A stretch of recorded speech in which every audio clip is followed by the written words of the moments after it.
Dad, it's too hard for you now. Let me handle the property. Those 8 words cost me everything I'd built over 30 years.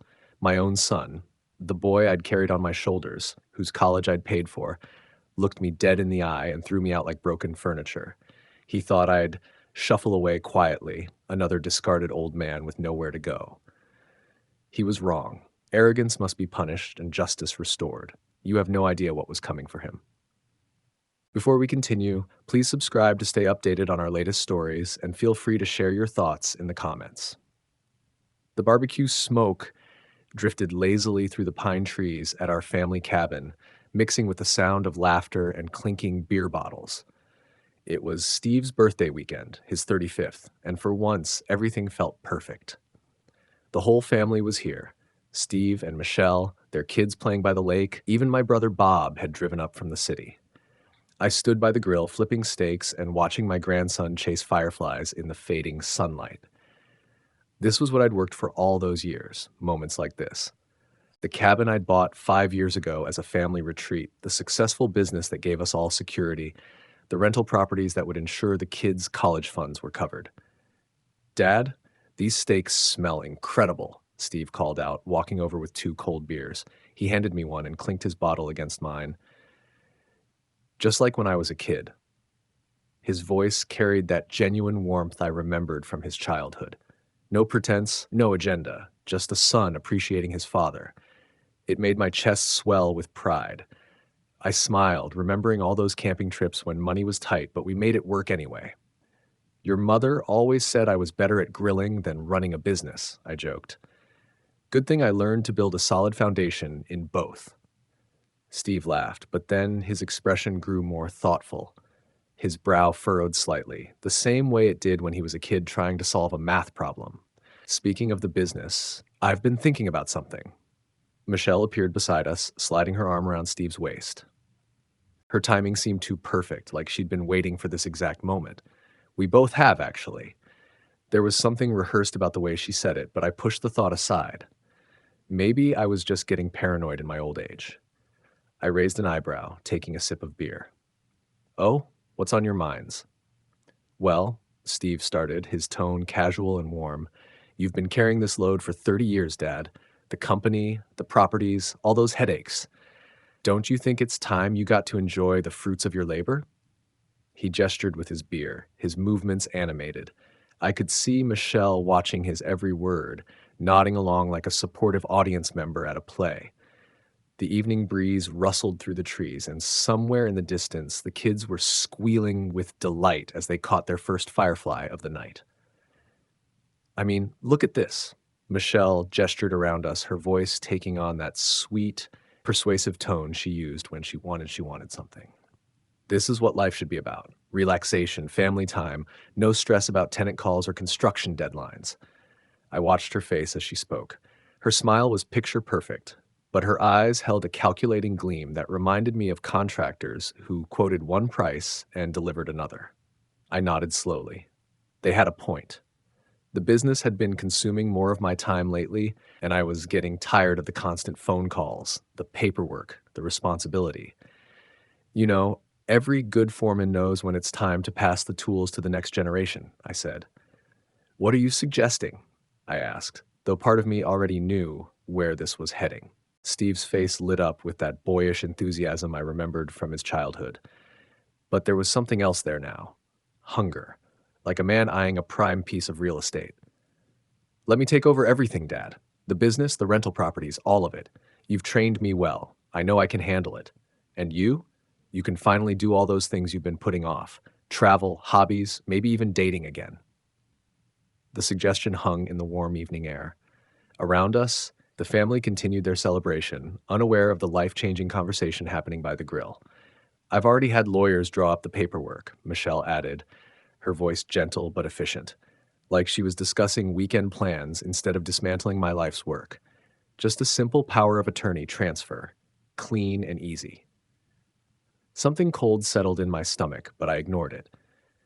This was family. This was my son offering to take the burden off my shoulders. I looked at Steve, successful, confident, capable. He'd been helping run the business for 2 years now, and he was good at it. Really good. Maybe it was time to step back. Maybe they were right. Well, I always said a smart builder knows when the foundation is strong enough to support the next floor, I mused. You know what? I said, surprised by my own words. Maybe you're right. Maybe it is time. The smile that spread across Steve's face was radiant, but I caught Michelle squeezing his arm, a quick, victorious gesture. Really, Dad? You mean it? Yeah, I heard myself saying. Let's do it. Can't keep mixing cement forever, right? We shook hands there by the grill, father and son, sealing what I thought was a generous gift and the beginning of my peaceful retirement. The steaks sizzled, the family laughed, and everything felt exactly as it should be. I had no idea I'd just handed them the sledgehammer to demolish everything I'd built. The morning sun streamed through the cabin windows as Bob and I sat at the kitchen table, nursing our coffee and splitting the Sunday crossword puzzle. It was one of those peaceful moments that made all the years of hard work worthwhile. Just two brothers sharing a quiet morning. 7 across, Bob muttered, tapping his pen against the paper. Foundation expert. 9 letters. I chuckled, taking a sip of my coffee. Architect, maybe? Though in my line of work, I'd say the guy who shows up when it's already too late. Bob laughed, shaking his head. 30 years in construction and you still talk like you're just swinging a hammer. That's because at the end of the day, that's what it's all about, I said. Honest work, solid results. You can dress it up with fancy titles, but... The kitchen door swung open and Steve walked in. Gone was last night's warm, celebratory demeanor. His face was all business now, cold and calculating. It was like watching someone flip a switch. Morning, Dad. Uncle Bob. His tone was clipped, professional. The same voice he used with subcontractors who were behind schedule. Bob looked up from the crossword, sensing the shift in atmosphere. Morning, Steve. Sleep well? Fine. Steve poured himself coffee, his movements sharp and efficient. Dad, we need to discuss the transition timeline. I blinked, confused by the sudden change. Last night we'd been celebrating. Now he sounded like we were negotiating a hostile takeover. Timeline, son? We just shook hands on this 12 hours ago. What's the rush? Steve turned to face us, leaning against the counter. His posture was different, dominant, territorial, like he was claiming space that was already his. The rush is efficiency, Dad. No point dragging this out unnecessarily. Bob's pen stopped moving across the puzzle. I could see him studying Steve's face, his expression growing concerned. I've already called the bank, Steve continued, his voice matter of fact. They'll need your signature on some additional forms. Transfer of business accounts, updating the property deeds, standard stuff. Something cold crawled up my spine. Additional forms? I thought you said it was just a simple power of attorney. Steve's smile was thin, lacking any warmth. It reminded me of those contractors who smiled while they explained why your quote had mysteriously doubled. That was just the beginning, Dad. To do this properly, we need full legal transfer. Clean slate. Clean slate of what exactly? Bob interjected, his voice carrying an edge I recognized from our childhood. It was the tone he used right before a fight. Steve's eyes flicked to Bob with mild irritation, like he was an inconvenient third party in a private negotiation. Uncle Bob, this is really between Dad and me. Like hell it is, Bob shot back, setting down his pen with a sharp click. This is family business, and something doesn't smell right. I watched Steve's face carefully. The mask was slipping, revealing something underneath that I didn't recognize. Or maybe I just never wanted to see it before. Look, Steve said, his patience clearly wearing thin. The bottom line is simple. Dad's getting older, the business needs younger leadership, and it's time for a complete transition. Not a gradual handoff, a complete one. And what does that mean for me? I asked quietly. Steve met my eyes directly, and for a moment, I saw something that made my blood run cold. It was the look of a man who'd already won and was tired of pretending otherwise. It means when we get back to the city, you'll need to pack your things and find somewhere else to live. The house comes with the business assets. It's all connected. The kitchen fell dead silent. Even the birds outside seemed to stop singing. Bob exploded from his chair. Are you out of your goddamn mind? That's his house! He built that place with his own hands. But I held up a hand, stopping my brother mid-rant. Something had shifted inside me, like tumblers falling into place in a lock. The fog of confusion was clearing, and what I saw underneath was crystal clear. No, Bob, I said quietly, my voice steady as bedrock. Let him finish. I want to hear what my son has to say. Steve's expression hardened completely now, all pretense gone.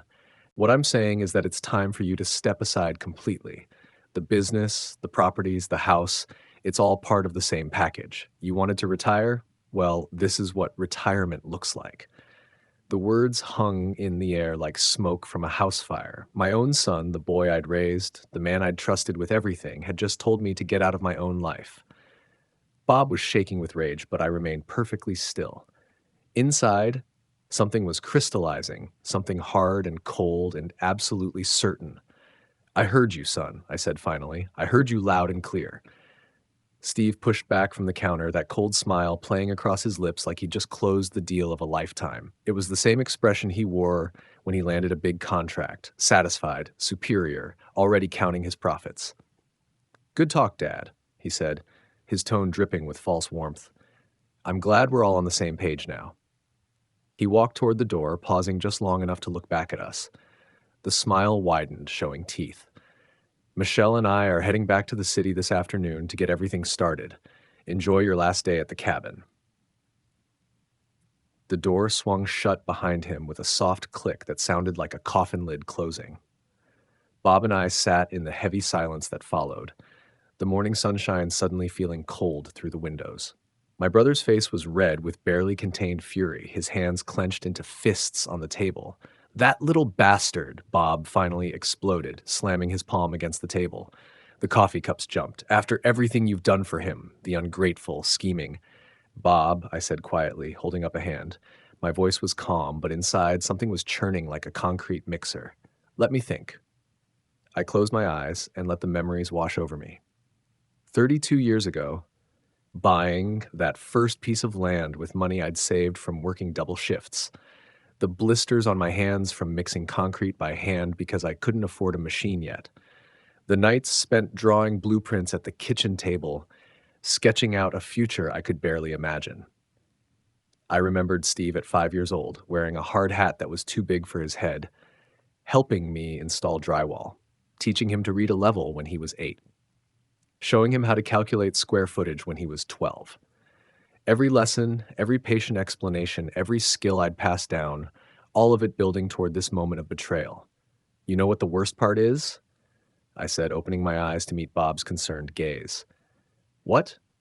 I built 12 rental properties with these hands. I held them up, studying the scars and calluses like a roadmap of my life. 12. Each one took months of 16-hour days. I remember mixing concrete for the foundation of the first one until my back felt like it would snap in half. Bob nodded, his anger cooling into something more focused. He knew these stories. He'd helped with some of his early projects. I started with nothing, Bob. Nothing but a willingness to outwork anyone who stood in my way. No trust fund, no family money, no shortcuts. My voice was steady, but underneath it was steel. Every nail I drove, every wall I framed, every roof I put on, it was for him. For my family. I stood up and walked to the window, looking out at the lake where my grandson had been catching fireflies just yesterday. I put Steve through college, $120,000, not counting his living expenses, his car, his spring break trips to Cancun. I remember, Bob said quietly. I gave him his first job at the company, taught him everything I knew. When he wanted to marry Michelle, I paid for the wedding. $35,000 for one day because my daughter-in-law wanted something special. The numbers kept coming, each one a nail in the coffin of my naive trust. The down payment on their house, $50,000. Steve's business degree that he never finished, another $40,000. His startup that failed after 6 months, $25,000. Bob was doing the math in his head, his expression growing darker with each figure. And now, I continued, my voice dropping to barely above a whisper, my own son thinks he can just walk in here and take it all, like I'm some doddering old fool who doesn't know the difference between a Phillips head and a flat head. I turned back to face my brother, and something in my expression made him sit up straighter. Well, here's something Steve doesn't know about his old man. You don't survive 30 years in construction without learning how to handle people who try to cheat you. Bob leaned forward, recognizing the tone in my voice. It was the same one I used when a contractor tried to deliver substandard materials or when a client thought they could skip out on payment. What are you thinking? I'm thinking, I said, settling back into my chair with the deliberate calm of a man who'd made a decision, that it's time to remind my son that the foundation of this family empire has my name on it, not his. I pulled out my phone and scrolled through my contacts, stopping at a familiar name. You remember Jim Patterson, the lawyer who handled our incorporation papers? Of course. Well, Jim's about to have a very interesting Monday morning. I set the phone down and looked at Bob, a smile playing at the corners of my mouth. It wasn't a warm smile. It was the smile of a craftsman who'd been handed shoddy materials and decided to show everyone what real quality looked like. See, Bob, there's something about construction that Steve never understood. Before you can build something new, sometimes you have to tear down what's already there. And when it comes to demolition, I paused, letting the weight of the moment settle between us. Nobody swings a sledgehammer better than the man who built the building in the first place. Instead of driving straight home from the cabin, I made a detour to downtown. Jim Patterson's law office was in one of those old brick buildings that had weathered decades of city changes. Solid, reliable, built to last. Just like the relationships I valued. Jim was waiting for me in his office, the power of attorney documents spread across his mahogany desk like evidence at a crime scene. He'd been my lawyer for 15 years, handling everything from business incorporation to property acquisitions. If anyone could make sense of this mess, it was him. So, Jim said, adjusting his reading glasses as I settled into the chair across from him, tell me exactly what happened up at the cabin. I walked him through the whole sequence. The birthday celebration, Steve's friendly approach, my agreement to sign over power of attorney, and then Sunday morning's bombshell about moving out of my own house. Jim listened without interruption, occasionally making notes on his legal pad. When I finished, he leaned back in his chair and let out a long breath. Well, the good news is you haven't actually transferred ownership of anything yet, he said, tapping his pen against the documents. Power of attorney gives Steve the legal right to act on your behalf, but it doesn't transfer ownership. That would require separate documentation. I felt a small weight lift from my shoulders. And the bad news? The bad news is that power of attorney is still significant. He could theoretically make financial decisions, enter into contracts, even sell property if he wanted to. All in your name. Jim's expression was grim. The question is, did he pressure you into signing this? I thought about it carefully. The evening breeze, the family celebration, Steve's enthusiastic pitch about my retirement. Not exactly pressure, more like manipulation. He made it sound like he was doing me a favor. Jim made another note. Were you given time to review the documents? Did you have independent legal counsel present? Neither. Michelle said they'd already had lawyers prepare everything. I just signed where they told me to. Jim's eyebrows rose. That's interesting. Very interesting. He stood up and walked to his filing cabinet. Let me make some calls this afternoon. I want to review the exact language of this power of attorney, and I want to understand what your son's next moves might be. What kind of calls? Well, first, I'll contact the firms that likely drafted this document. There are only a few in town that handle this type of work, and they all know me. Jim pulled out a thick folder labeled with my name. Then I'll reach out to your bank, your business partners, the property management company. If Steve is planning to make moves, we need to know about them before they happen. I nodded, feeling like I was finally getting my footing back. What else can we do? For now, nothing hasty. We understand our legal position, and we prepare our options. Jim sat back down and fixed me with a serious look. But I need you to understand something. If your son is planning what I think he's planning, we may need to take some aggressive defensive measures. Such as freezing accounts, challenging the power of attorney in court, potentially filing criminal charges if we can prove fraud or coercion. Jim's voice was steady, professional. Are you prepared for that kind of fight? Against your own son? I looked out the window at the busy street below, watching people go about their Monday afternoon routines. Normal people with normal problems. Jim, I spent 30 years building something from nothing. I won't let anyone, Not even my son tear it down based on lies and manipulation. Good. Then let me make those calls. An hour later, I was pulling into my own driveway for what might be the last time as the homeowner. The house looked the same as always. The red brick I'd chosen because it reminded me of my childhood home, the oak trees I'd planted when Steve was in elementary school, the wraparound porch I'd added for family barbecues. Steve's car was already in the driveway, parked in my usual spot. A small thing, but it felt deliberate. I found him in the living room, sitting in my favorite chair, talking animatedly on his phone. When he saw me come in, he wrapped up the call quickly. "Dad, how was the drive back?" His voice was cheerful, but there was something different in his eyes, a sense of ownership, like he was already thinking of this as his house. "Fine," I said simply. "I need some time to pack up my things." Of course, of course. Take all the time you need." He gestured around the room like a gracious host. "I know this is a big transition." Michelle appeared from the kitchen, carrying a cup of coffee in a mug I'd bought on a vacation to Colorado 5 years ago. She smiled at me with that perfectly practiced expression she used when she wanted something. "We were just talking about how to make this as easy as possible for you," she said, settling onto the couch. "We found some really nice senior living communities that might be perfect. Active lifestyle, no maintenance worries. Senior living communities. I was 68 years old, in perfect health, and they were already planning to warehouse me like a piece of outdated equipment."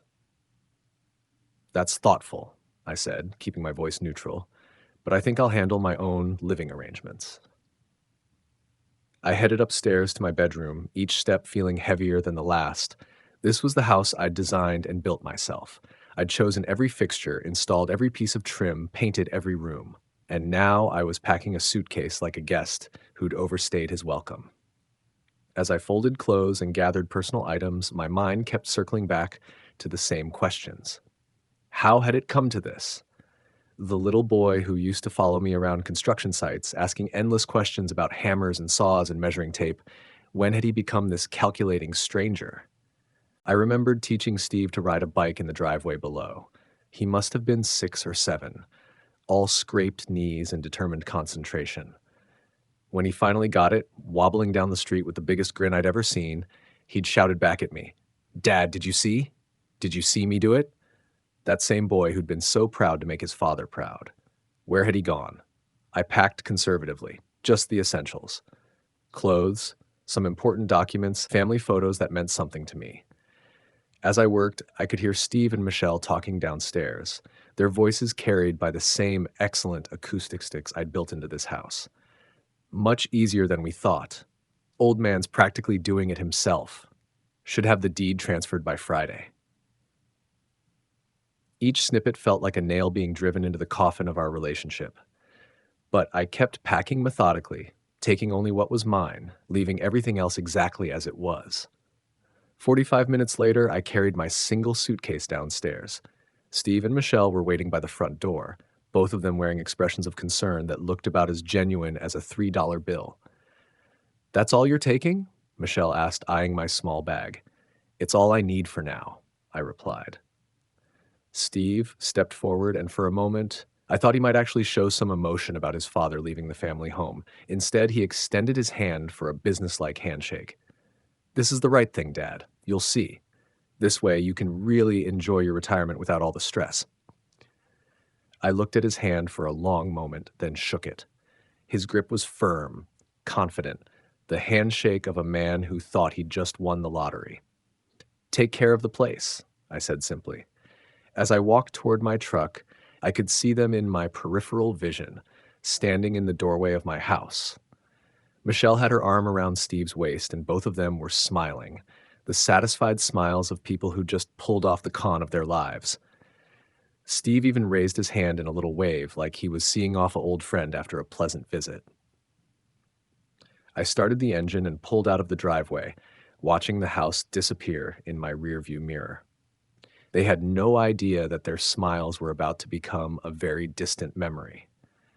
They'd played their hand, thinking they were chess masters moving pieces around a helpless old man.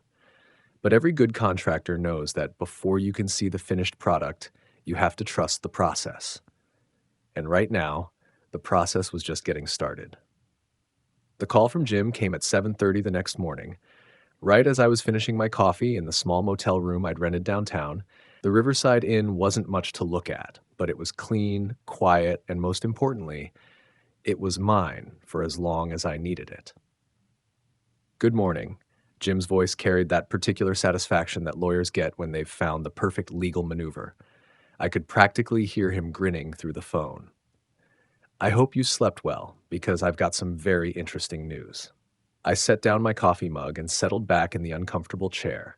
His excitement was infectious, like a contractor who just discovered the previous builder had cut corners everywhere. "I'm listening." "First, the power of attorney your son had drafted, it's got more holes than a construction site fence. Whoever wrote it either doesn't know what they're doing, or they assumed you'd never have it reviewed by competent counsel." A smile tugged at the corner of my mouth. Jim's voice had that prosecutorial edge that meant someone was about to have a very bad day. "What kind of holes?" "The biggest one. No witness signatures from neutral parties. In this state, for a power of attorney involving assets over a certain threshold, you need two witnesses who aren't beneficiaries. Steve and Michelle signed as witnesses to your signature." Jim chuckled, and I could almost see him shaking his head in disbelief. "That invalidates the entire document." "You're kidding." "I never kid about legal incompetence, but it gets better. I made those calls yesterday afternoon, and I found out some very interesting things about your son's recent activities." His tone shifted, becoming darker, more serious, like he was about to deliver the really bad news. I leaned forward, suddenly very interested. "Such as?" "Such as the fact that he's already been making inquiries about selling 2 of your rental properties. Called 3 different real estate agents last week, asking for market evaluations." Jim's voice hardened with professional outrage. "Before he even talked to you at the cabin." The betrayal hit like a sledgehammer to the chest. Steve had been planning this for weeks, maybe months. The friendly birthday celebration, the concerned son routine, all of it had been theater. "There's more," Jim continued, his voice taking on that relentless quality prosecutors use when they're building an airtight case. "He also contacted your business insurance carrier, trying to get himself added as a primary beneficiary on the company policy. And here's the really interesting part. He's been meeting with commercial loan officers about using your properties as collateral for a new business venture." I stood up and walked to the window, looking out at the city I'd helped build with my own hands. Half the commercial buildings in the downtown area had my company's stamp on them somewhere. "How do you know all this?" "Because in a town this size, everybody talks to everybody. Your banker, Pete Morrison, called me personally yesterday evening, said Steve had been pressuring him about expediting some account transfers, and Pete wanted to make sure everything was legitimate before he processed anything." I could hear the satisfaction in Jim's voice, the pleasure of a professional who'd done his homework thoroughly. Pete Morrison. I'd been banking with him for 20 years, had helped him finance his own house when he was just starting out. Good man, solid as concrete. "So what are our options?" I asked. "Well, first we file an emergency injunction this morning that freezes all your assets pending a court review of the power of attorney. Steve won't be able to touch a penny or make any property decisions." Jim's voice carried the confidence of a man who'd done this dance many times before. The mental image of Steve trying to access frozen accounts made me smile for the first time in days. "What else?" "We challenge the power of attorney in court on grounds of fraud, coercion, and improper execution. Given the witness signature issue alone, we'll win that easily. Then we file a restraining order preventing any further attempts to manipulate or defraud you." His tone was almost gleeful now, like a kid with a new toolbox. "And if Steve tries to fight it?" Jim's laugh was cold and sharp. "Then we get really aggressive. Elder abuse laws in this state are very strict. Attempting to fraudulently obtain power of attorney from a parent can result in criminal charges. Plus, if we can prove he was planning to sell your assets for his own benefit, that's theft by deception." I felt something settle in my chest, not satisfaction exactly, but a sense of justice finally taking shape. How long will all this take? The injunction goes into effect within hours of filing. The court hearing for the power of attorney challenge should happen within a week. Your son is about to discover that legal shortcuts have a way of becoming very expensive mistakes. There was steel in Jim's voice now, the sound of a man preparing for war. 2 hours later, I was sitting in a comfortable chair in the motel lobby, reading the morning paper and waiting.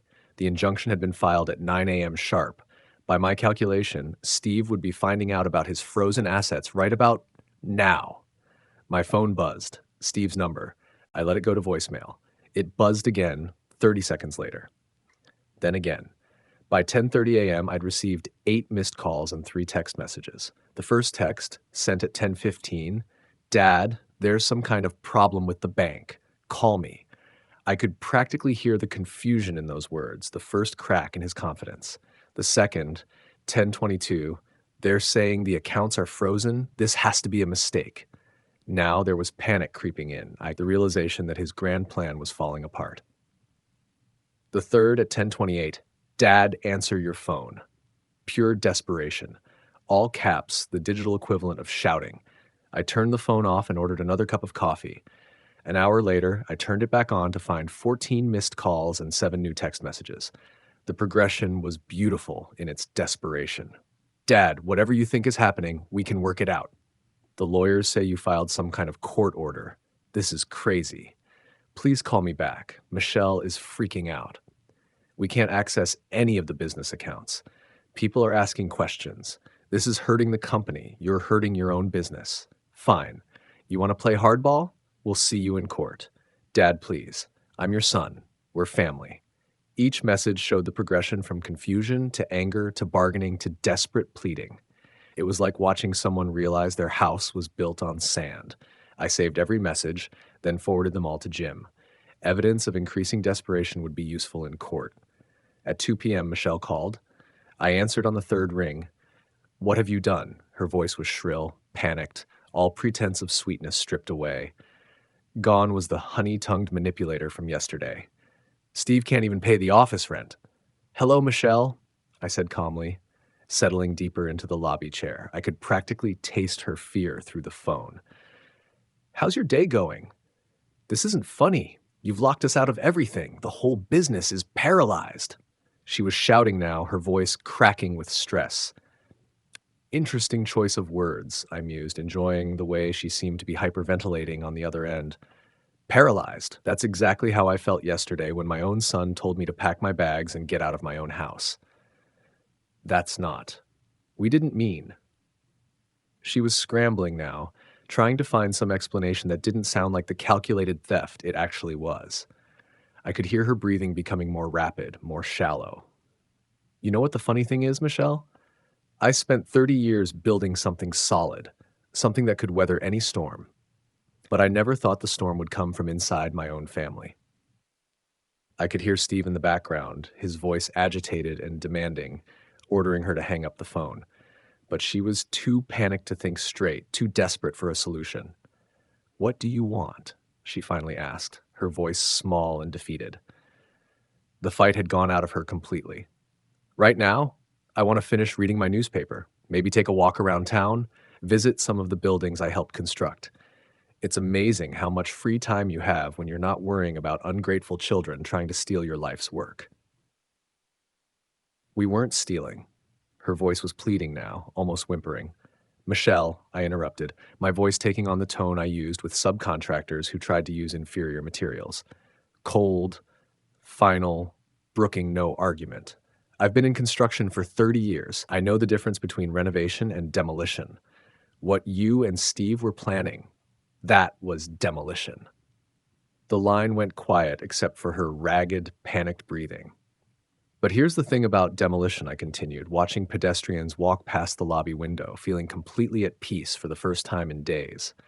"It only works if you understand the building's structure. And lucky for me, I'm the one who designed this particular structure from the ground up." I hung up before she could respond, cutting off what sounded like the beginning of a sob. By evening, my phone had logged 26 missed calls and 15 text messages. The tone had shifted from anger to pleading to outright begging. My personal favorite was Steve's 5:47 p.m. text. "Dad, I made a mistake. Can we please just talk?"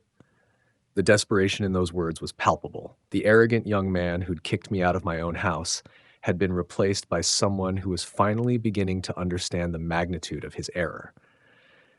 I deleted every message without reading them fully, poured myself a glass of whiskey from the bottle at the liquor store across the street, and settled in to watch the evening news. Tomorrow, Jim would file the additional paperwork.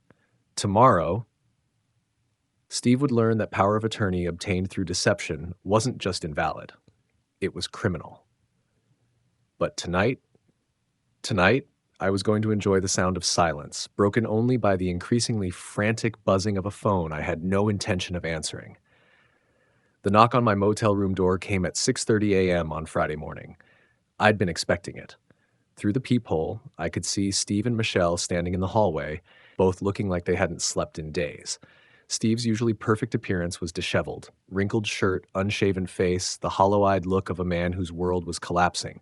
Michelle stood slightly behind him, her designer clothes rumpled, her makeup smeared from what looked like recent tears. I took my time opening the door, savoring the moment. Well, look what the cat dragged in. Dad, please. Steve's voice was hoarse, desperate. His usual confidence had evaporated completely. We need to talk. This whole situation has gotten out of hand. I leaned against the doorframe, not inviting them in. Michelle was clutching Steve's arm like a lifeline, her perfectly manicured nails digging into his sleeve. She looked terrified. Out of hand? I raised an eyebrow. Son, this is getting started.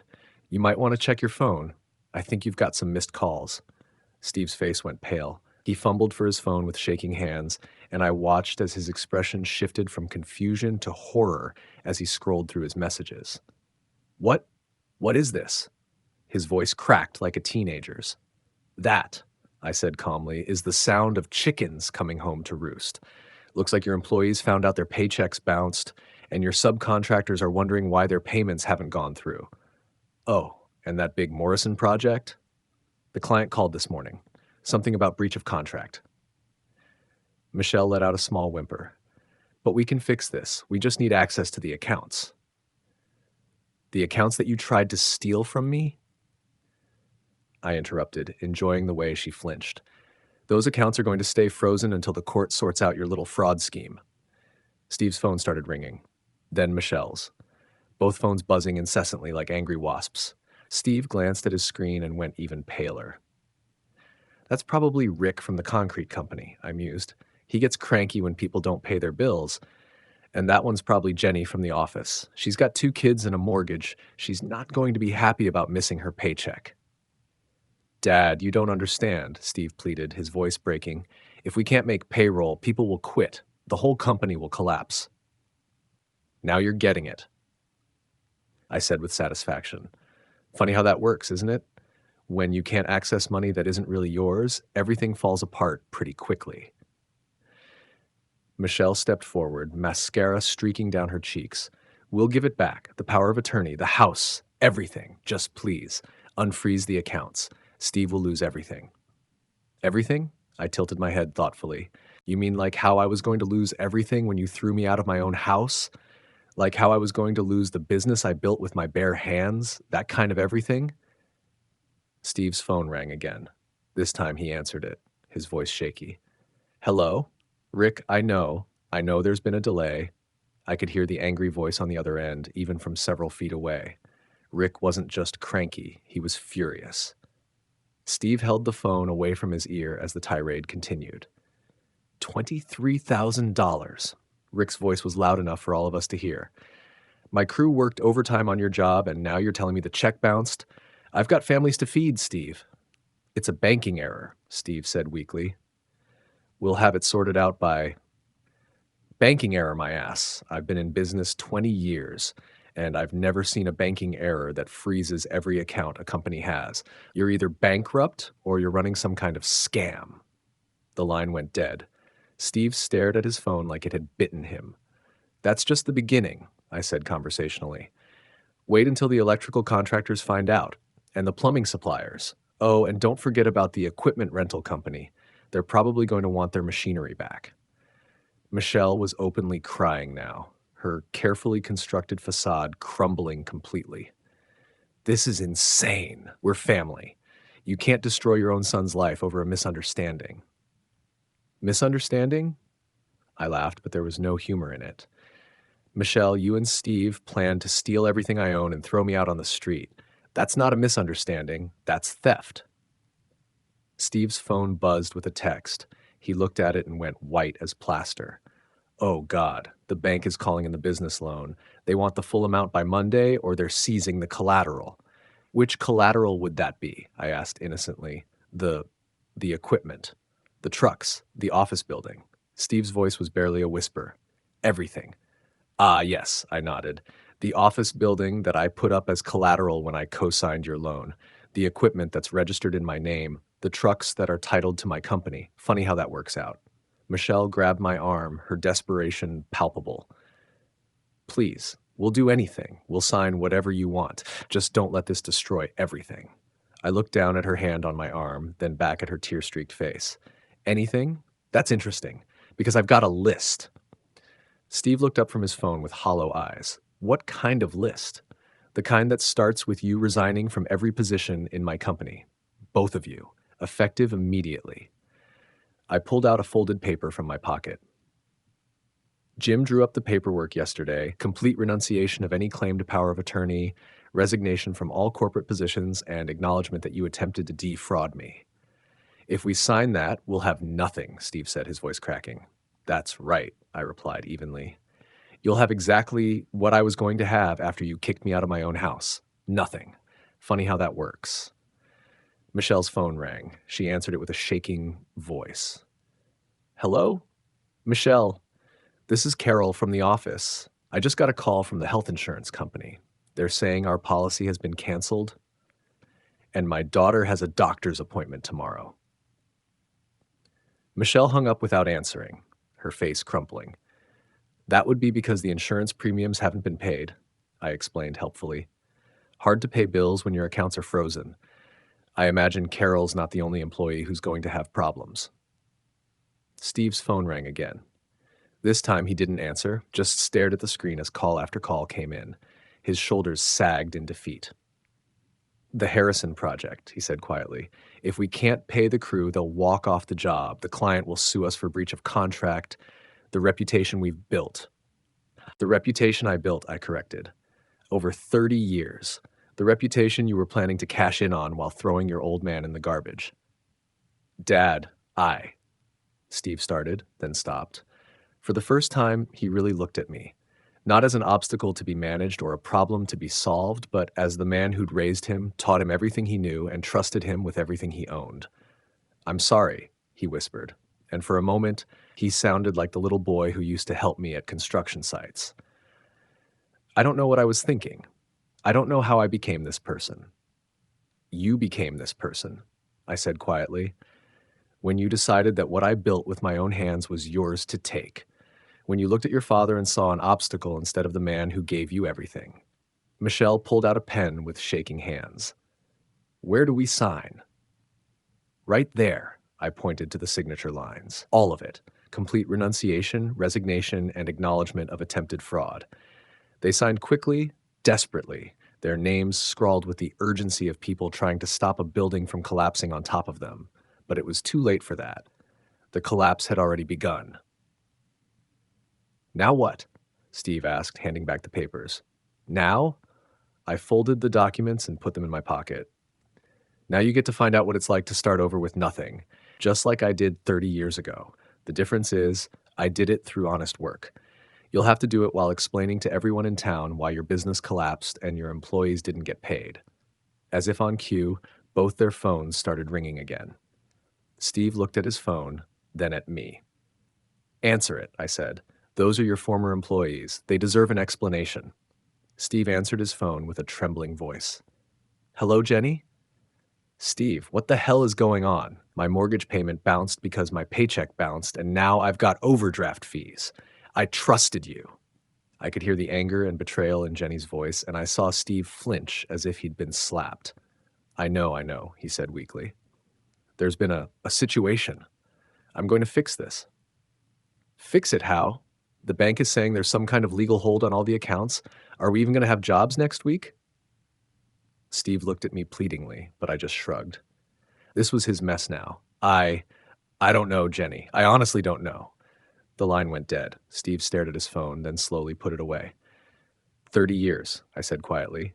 That's how long it took me to build something that could support a dozen families. You destroyed it in 4 days. We can rebuild, Michelle said desperately. We can start over, work together. No, I said firmly. You can start over. I already built my empire once. This time, I think I'll just watch from the sidelines while you figure out how to clean up the mess you made. I stepped back into my motel room and began to close the door. Dad, wait, Steve called out. What happens now? To us, I mean. I paused at the threshold. Now? Now you get to experience what you were so eager to give me. You get to pack your things and find somewhere else to live, because that house you thought you owned, it's mine again. You get to look for new jobs because the company you thought you could steal, you're no longer welcome there. And you get to explain to everyone, the employees, the clients, the contractors, why their trust in you was misplaced. And then I looked at my son, this stranger who'd tried to destroy everything I'd built, and felt something that might have been pity. Then you do what I did 30 years ago. You roll up your sleeves and you start building something of your own. But this time, you do it with your own name, your own reputation, and your own money. No shortcuts, no inheritance, no stepping on someone else's foundation. I closed the door, leaving them standing in the hallway with their ringing phones and their shattered dreams. Through the thin walls, I could hear Michelle crying and Steve trying to answer increasingly angry calls from employees and contractors. Justice, it turned out, didn't always roar. Sometimes it whispered, and sometimes it sounded exactly like a phone that wouldn't stop ringing. The next Monday morning, I called Jim and had all the accounts unfrozen. Within hours, I was cutting checks for every employee who'd missed their payroll, covering Jenny's overdraft fees, paying Rick his $23,000 plus interest, and settling every contractor in full. Nobody should suffer because of my son's mistakes, I told Jim. These people trusted our family name, and that name still means something. Steve and Michelle had gotten exactly what they'd planned for me. Nothing. No house, no business, no trust from the community that had once respected them. They'd moved away quietly, their reputations in ruins, forced to start over with nothing but the shame of what they'd tried to do. My phone rang occasionally, Steve calling to apologize, to beg for another chance. I never answered. Some bridges once burned don't get rebuilt. The boy I'd raised was gone, replaced by a stranger who'd seen his father as nothing more than an obstacle to easy money. Here's what I learned. Respect isn't something you inherit. It's something you earn, day by day, choice by choice. Trust is like a foundation. It takes years to build properly, but it can be destroyed in minutes if someone takes a sledgehammer to it. Steve had tried to force me into retirement, to push me aside as outdated and irrelevant. Instead, he'd reminded me why I'd been successful in the first place. Not because I was the smartest or richest man in the room, but because when I gave my word, I kept it. When people trusted me with their livelihoods, I treated that trust like the sacred thing it was. In construction, we have a saying, measure twice, cut once. Steve had been so eager to claim his inheritance that he'd never stopped to measure what he was actually cutting away. Not just my trust, but his own integrity. Not just my respect, but his reputation in a community where your word is your bond. The real inheritance I'd wanted to leave him wasn't money or property. It was something more valuable, the knowledge that anything worth having is worth working for, that respect comes from keeping your promises, and that family means protecting each other, not preying on each other. He'd thrown that inheritance away for quick money and easy power. In doing so, he'd lost something far more precious than any business or bank account. He'd lost his father's respect. And unlike frozen accounts or legal documents, that was something that couldn't be restored with a phone call to a lawyer. Some mistakes are too expensive to fix. Some bridges are too broken to rebuild. And sometimes, the hardest lesson a parent can teach is that love doesn't mean immunity from consequences. There was work to do, foundations to pour, and structures to build that would last for generations. Just like I'd always done. Just like I always would. Because that's what real builders do. They create things that endure, things that can weather any storm, even the ones that come from within their own family. And if someone wants to inherit that legacy, they'll have to earn it, one honest day's work at a time. No shortcuts, no exceptions, no second chances. That's how you build something that lasts.